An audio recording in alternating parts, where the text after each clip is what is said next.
سلامونه د سپوږمۍ رادیو درنو اوریدونکو وخت 3 بجې سوې د دې سات مهمو خبرونو ته ښه راغلاست.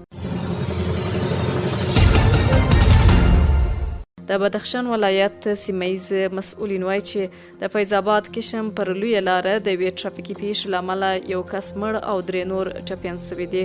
د یاد ولایت د امنیه قومندانۍ ویاند احسان الله کامګار ویلي چې دغه ټرافیکي پیښه د فیض آباد کشم پر لویه لاره د کره قمر سیمه کې د کورولا او لند کروزر موټر د ټکر له امله رامنځته سوي چې له امله یو تن مړ او 3 نور ټپیان دي. د نوموړي په وینا د یادې پیښې ټپیان ولایتي روغتون ته استول سوي او د درملنې لاندې دي.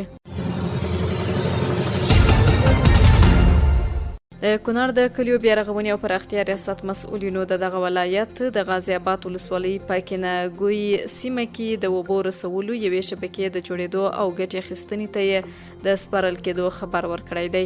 د یاد ولایت د کلیو بیارغونې او پراختیا رئیس شمس الرحمن سیلاب ویلي چې په دغه پروژه کې د 8.8 کیلومتره په اوږدوالي د پایپ لاین غځول د 40 متره په وړتیا د یوې زیرمې جوړول شامل دي. د نوموړي په وینا دغه شبکه د 3.5 میلیون افغانیو په لګښت د 9 میاشتو په موده کې جوړه شوې چې پر مټ به یې نږدې 300 کورنیو ته د څښاک اوبه برابرې شي. د افغانستان برېښنا شرکت د اجرایوي رئیس عبدالباري عمر په مشرۍ یو پلاوی د کاسا زر پروژې په اړه ناسته کې د ګډون په موخه تاجکستان ته ولاړ.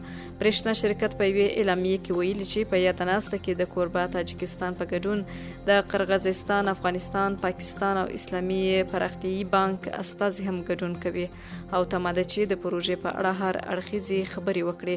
اعلامیې کې راغلي چې برېښنا شرکت د نړیوال بانک په مالي ملاتړ د دې پروژې بشپړولو ته ژمن دی.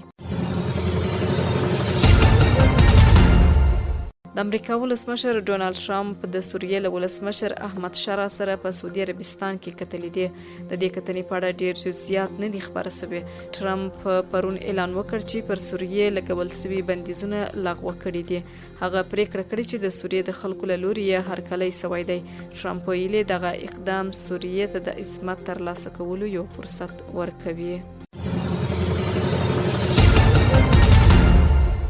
او د دې سات مهم خبرونه تر بیا ښه وخت.